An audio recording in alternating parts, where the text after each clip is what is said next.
You know. And he said, how much did you get then from the ice company? I said, oh, I don't get one from here. He said, what do you mean you don't get one from here? I said, I got, this is what the drivers give me, like, you know. He said, we've got, I said, only apprentices get apprentice. He said, I've got 3 apprentices and there's you. And they can't afford to give you a Christmas box. I said, no. He said, come with me. So we went, he was properly in charge, wasn't he? Oh, yeah. So we went walking through. He didn't even knock at the office door. He walked straight through the office door. He didn't even knock at the secretary's door with a big high collar. He said, why hasn't this lad got a Christmas box? Well, sir, he said he's not apprenticed. Only apprentice gets them. Not labourers, like, you know. He said, open that safe up and give him his double wages. He said, if we can't afford £2, 10 shillings, whatever it is, once a year, he said, we might as well close down. Anyway, with that, he opened the big safe again and gave me £2, 10 shillings, you know, and that was all right. And then, when I was going in the army, I was coming down the steps and he was coming down from the electricians. And he said, now then, Colin, he said, you're going in the army, aren't you? I said, yes, I'm going to do my national service. He said, I've got you out of a lot of scrapes. He said, but I can't get you out this one. He said, but there's always a job open for you when you come back again, you know. That's great. So the shareholders? So the shareholders used to be mostly fish merchants. But then they did away with them, and then the trawler owners become the shareholders. But there was one fish merchant was a shareholder, and they couldn't get rid of him. I just can't remember his name now, but we used to deliver his ice, and he was another smashing man, you know. It was like a cooperative. When the trawlers took over, the money had to be pumped back into the company. Yes. Because in the stores, there wasn't nothing we didn't want, was there? No, everything. We had everything, because that money had to be pumped back into it, like, you know. Yeah. And every winter, they used to close one tank off, and it was absolutely redecorated, wasn't it? Completely. Painted, floor scrub thing. It was only when the other firm took over, they never did it. That's why it went down as it did. From about 1978. That's it, yes, yes, that's when it started. But as soon as we got slung out of Iceland, that was it then. All the water trawlers went for scrap, you see. That's it. So, but that engine room, if you could have seen it in the 50s, honestly, I mean, you could eat off the floor. Couldn't you, Michael? If we was doing a compressor, yeah. I mean, it would make us maybe 2 to 3 months to do a full overhaul of compressor. Yeah. All the oil out the doors, and we'd have cardboard all around it. Yeah. And if there was a little bit of oil smaller in your fingernail, and Matt Bain walked, and used to say, "Get that cleared up." Because he was one of the engineers then before he come in charge, wasn't he? Yeah. With white overalls. Yeah, you know. Because we used to have, was it 5 engines? About 5, wasn't it? Yeah. And then they used to close one down and run the other 4, and if one broke down, they used to start the spare one up. And it was open 24 hours a day, the ice company, never closed. You could even get ice Christmas Day if you wanted, you know. Yeah. It was great. Not many people. In the foundations? In the foundations, when they used to tip the ice, the water used to run down there and out into the sea. Right. Now, I went to a meeting once and there was a young girl talking about water being in there, and I thought, well, I'll have a word. She said, the building looks sound, but there's water in the foundations. And I said, the reason is that, and I stood up, I said, the reason is that, I said, because there's 2 big wells in there, and I said, they used to have iron bars on. And I said, when they tipped the ice out onto the platform, the water would come rushing down and out and into the dock. So I said, well, why didn't it fill up when you was in I said, because they used to have a pump room, didn't they? Yeah.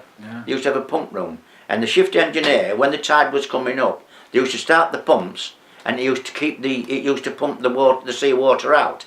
That's why it used to swill down. But now, if nobody knows about this and they went a bit too far near there, I think they could fall down in it because it'll be rotten now, and there'd be every job to get because it goes straight down under the buildings, right to the till, doesn't it? Funny if you mentioning that, because when Wayne Beck, one of the new chaps who just started, Wayne, he was down there. Well, every now and again, that grid used to get covered and fill up. That's right. And you know, Toby Winters on the top floor. And I said to Wayne, jump down there because it's about 6 foot drop into the sump. Yeah. I said, and pick the bits of paper up and plastic stuff and all that. And give me, and all at once I heard the crane go, I said to Wayne, get out. And he saw me to the day taxi and he said, you frightened me to death, mate. I said, get out, go. Because this sump hole just filled up. Yes. With water and he was in the bottom. And then he used to drain out. Drain away. Yeah. I saw him, he's taxiing now. He said to me, by that day in that sump hole, mate, you frightened me to death. Yeah. It was a lovely sight to see the ice sliding down, coming down. Right. The craneman used to have his crane, lift them out the thawing tank after there was already, because they used to put them in the thawing tank, wash the cranes about a bit like this, and then the ice blocks used to pop up like this, and then they used to lift them right up into the cradle, and that was cradle what used to go like this, and he used to have 2 handles, and he used to press it back like this, side that it was coming like this already, and when he let it go and run forward with the crane, all the ice used to chip right across the floor. It was a lovely sight, wasn't it, Mike? Well, the only thing was that we had a crane driver called, well, his name is dead and gone now, the poor lad. Sammy Lane? No, Eddie Effort. And we call him Crazy Horse. But when Sammy Lane retired, he got the job of the main 1 and 2. And he said, Mike, there's a section down upstairs, and all them full sections, he tried tipping it and he tipped it backwards over, like, you know. So I had to go with all my rigging gear and start lifting all these sections. He was... Didn't Sam get his toe took off? It chopped off with the thing. Yeah, he got his toe chopped off by the crane. Well, what it was, you see, cradle. I was in the army at the time, and where the cradle is here, there was like a block of ice. If you know what I mean, instead of putting your foot where the crane tips up, you used to have to put your foot there, and it used to stop you going. Now he reported it, but no, it was done. And this particular day, I mean, I was in the army, but I've heard all about it. He put his foot down like that, and he didn't realise. And as the crane come down, it chopped his went straight through his clog and chopped his toe off. And Toby, the other craneman, had to come and lift the crane up real steady, but his toe was in his clog.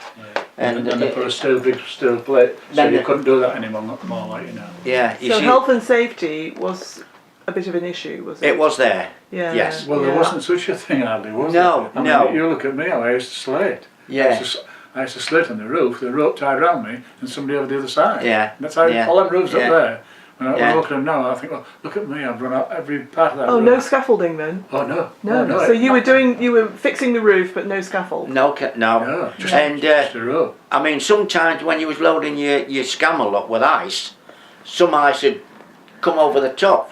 Now I was loading one day, and this chunk of ice come down at me right here, and it split my head here. It was bleeding. Anyway, I got a bit of headache, and Roy Lincoln and got hold of me. He was just pulling away with this, and he stopped behind me, and him and Barry come and, because he said you was going to fall. I can't remember.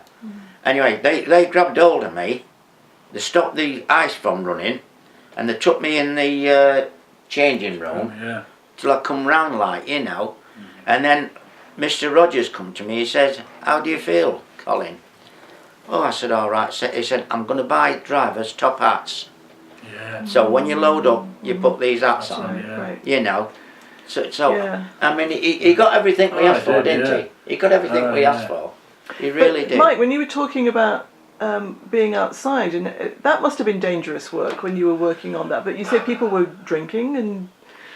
that must have been even more dangerous then. Well, when that club opened down the road, they all said to me, because we used to go for a drink on a Friday, didn't we? Yeah. Was that TJ? No, well, what happens, I never, when they made me up to foreman, they all used to say, oh, come on, Mike, we're going down to, what was it? Lumpers. We used to go in the Lumpers sometimes. I'm talking about the club down Bishop Road, T&C's. Yeah, T&C's. So they said, oh, we'll get you a membership, Mike. I said, not for me. I said, no ways. I said, the job I've got, I mean, those crushers, 2.5 ton. Yeah. And I mean, 2 of them broke down. Yeah. It took me about 4 weeks to get them 2 ton of crushers out, because on the forklift we just lift the drum, the spikes in, as long as there was a chap sat on the back end of the forklift. Yeah. And I said, if I'm down there and have one drink, I said, and something, you're all right with your jobs, like, you know. So I never joined the club. I never did. I wouldn't, you know. I don't think I ever went in it. I went in it once or twice when I'd been transferred to the exchange, but I had no responsibility of, you know, like that. It was never the same when that fame took over. Oh no. It wasn't. No. Different people. Yeah. No. Different people. Yeah. I didn't like the way he spoke to his staff. I think he was nasty to them. Yeah. But you know, like I said, I think what it was a lot to do with his wife, because I mean, he lived at Bradley Village, and I went out there, did 1 or 2 jobs. His roof collapsed on his garage, twin garage and all that. And when I went in and I was on about my wife having a new kitchen, and Mrs. Hayward said, well, come and have a look at mine, because she was German, like, you know, and she said, have a look at mine, and he came in, did the gaffer. She said, you get out in the garden, like, you know, more or less. I'm telling him about my kitchen and all that, and as I say, but one day Barry Bowman was in the back course, me being Yorkshire and all that, and I was walking into the backyard, and everybody sort of frightened to death of Hayward, weren't they? There was. Anyway, I was walking into the backyard, and Barry Bowman shouted, hey Yorkie, and Hayward was there. He flew around, he said, don't you ever call a Yorkie to me. He said, they've kept my wife alive for the last 2 years in Sheffield Hospital, like, you know, so I think she'd had bypasses and all sorts, and he went berserk with Barry, like, you know. Yeah, I know, he was, well, he used to have beads, didn't he, what he used to play about with. Oh yeah, yeah. You know, and there's one day, Ken Adams, he was the union man, the eye one up, and he said, Colin, he said, I've got two of my friends coming from London. He said, do you think you could get me some nice cod for them? I said, yeah. So my other shop steward, Jack, he worked down the north end, didn't he, near the Dock Tower. So I asked him to get some, and I got some, and we got a little polystyrene box. We put it in, iced it up, and took it. Well, while we was there, we sat like this, and like you was Ken. We would sit here, and he said, well, you might as well have a little Christmas drink with me. I haven't seen you for. I said, all right. So he gave us a little tot of whiskey like that. And when I looked up, who should be at the door but the manager of the exchange. Oh, I thought, oh heck. But and Ken said, don't worry. I said, don't worry. He said, no. He said, I've told you to come. He said, you're all right. I thought, what was his first name? Ken. No, I mean Mr. Hayward. Yeah, what was his first name? Oh, I can't remember. But Ken was sat there, and he come in, and before he could say it, Ken said, oh, I've invited these two down for a Christmas drink because I haven't seen them for a long time. He said, I've told them to come here, like, you know. Oh, you're all right, Ken. You're all right, you know. I thought, oh, good job he said that. He'd have got us there. I didn't have a leg to stand on then. When he was on about Alan, he came with me. He didn't get redundant. He came to the exchange with me, and he's still... That's right, yeah. He was still repairing... I'll have to sort it out sometime. I saw him the other day, he's 90. I know. He was looking for a watch with his daughter. Oh, so yeah. Yeah. And he came with us, like, because I've got some photographs somewhere upstairs where me and Alan stood outside of each other. Because his father was a couple, wasn't he? Yeah, he was before him, didn't he? Yeah. But he died in the job, did his dad, didn't he? I think he did. He had a heart attack. Yeah. Yeah, we had some good tradesmen. Yeah. Like Mr. Rogers one day saw me in the backyard. He said, I saw you on the pier last night, Mike. I said, I'm sorry, Mr. Rogers. I said, I wasn't out. I saw you on the pier. I thought, oh, I'm going to have a barney you with Rogers. I thought, I couldn't do that, like, could you? I said, I'm sorry, Mr. Rogers. I said, I was not on the pier last night. He said, oh, yes, you was. He said, I went to see the Cleethorpes film show of the zoo opening up. And he said, there you are. Oh, zoo, yeah. There you are, feeding a sea elephant on the thing. I said, oh. Yeah. So somewhere in Cleethorpes, they've got that film. Old donkey jackets to keep warm. And GIC on the back. And he said, he was talking to me, he said, Colin, he said, I got home last night and my wife said to me, you haven't got any men working at Coventry, have you? He said, no. He said, on a building site? He said, no. He said, well, I've just seen 2 fellas with GIC on the back working there. They used to sell them. I know. That's what I said. It was ordered before. Yeah. That's what I said on course. I mean, we never sold ours, did we? But on course, that programme course, I said that. I said, I was going on the bus and my wife said to me, there's a chap on a bike who works for you at GIC. I said, no. I said, he doesn't love. I said, they used to sell them for, was it £1 one? A pound, yeah. Who used to sell them for £1? The men who got together. Was that sort of I never did mine because it was nice and warm. Oh yeah, I never but there was ordered, when there was coming out, you used to get you used to get one once a year. Yeah. You know. And then the lads used to go around saying, oh, donkey jackets are coming out next week. I'll have it. I'll have one. Get me. And there was ordered before they're going to put them mine. I mean, I said it on course, me, and it looked if I was selling mine. Yeah. Well, I never did sell mine, but no, I didn't. a lot of us hard up at that time did sell them. Jack used to sell his, didn't he? Jack Thompson, yeah. He had orders of Jack, and used to come in, didn't he? I'll have to tell you this. You like little stories? Yeah. Well, when the ice had been tipped, they sold the crane, but they sent the crane back with the ice pans, and it used to be about as wide as this carpet, and then they used to sink it down so far, and then bring the water spout down like that. The water spout, and it just used to fill the thing, and then they used to lower it down. Now, like I said, when in the winter, when you used to close the tank down, and then they used to leave a couple of the cranes on the floor, didn't they? The ice pans. And there was this here. Well, we had to go across there and chip and scrape something. There was Tony Twist with us, Jack, I think Albert Hughes was with us, and me. We had chipping hammers, you know, to chip the rust off. Jack said, how am I going to get across here with this water here? And Tony Twist, he was a big fella, wasn't he? He was Tony. Well, Tony said, well, all you need to do is get a bag, lay it down like that, and step on it and across, and you're crossed. So, he got this bag, laid it across, and Jack stepped on it, and went straight down in the water. Well, Tony was, Anyway, with that, we dragged him out. He was drowning. Mr. Matt Bain come. He said, what you done, Jack? He said, I fell in there. He said, you get yourself home. He said, don't come back no more. We'll pay you till 11:30. And we both looked. He said, he's going home. He said, well, he's got to get dried. And he had the laugh, Jack. Yeah, that's similar that happened to me. Where all the buildings are knocked down now, the offices all used to be upstairs. Yeah, they did. And any road, there was no way out if you got a fire. There's only one staircase. Yeah, there was. So we had to put a new staircase in. So it ran up onto the top, over the office thing, and then back up onto the gantry at the top where the offices was. Right. Any road, Brian Kemp, funny was Brian, wasn't he? Brian was. Any road, his crane had been, excuse me, I'll have to go. Yeah. Swung it in, and Brian was never a maintenance man, you know. No, he wasn't. And then he rode. I'm swinging it in with a forklift into the part of the stairs. Of course, it was like a false roof. The office was down below. Frank Wilson and all them in the office. Oh, Frank. So Brian gets. I said, "You're all right, Brian. Stop there. Stop where you are." He gets on the top of the ladder and jumps straight on the top of the roof. Not on the boards.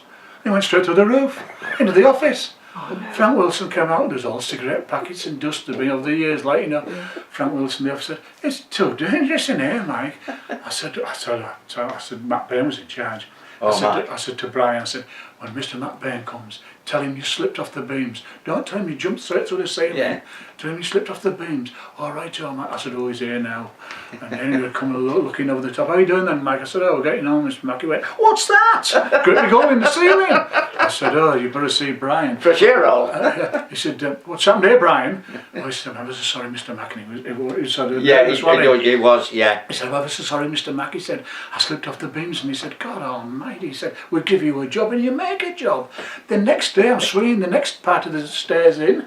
And Brian's up top. I said, Brian, stay on the ladder. What did he do? He jumped straight off the top of the ladder and went straight to the ceiling again. And all the fitters on the beams, swinging, they're grabbing hold of each other. They couldn't stop laughing. And Matt came on again. He said, "What's that?" I said, "Oh," and Frank Wilson came out with a steel helmet on. He had a steel helmet from somewhere. He said, "We want danger money in this office, Mike." I said, "I can't believe this." Come to Saturday morning, I had to sort all the jobs out for the lads on a Saturday morning, different jobs and all that. Mr. Matt Baines in the office, he said, "Oh, we want the girders chipping and scraping on the top floor." Well, you know. yeah, so yeah. I put all the scaffolding planks all along and all that. And he said, "Right, how many blokes have we got?" I said, "I think we've got 18, Mr. Matt." He said, "All right then." He said, "Barry Bowman, Royling and so-and-so, up in the eaves, like, you know." I says, "Brian Kemp." He said, "Cancel that." Put Brian Kemp on the floor.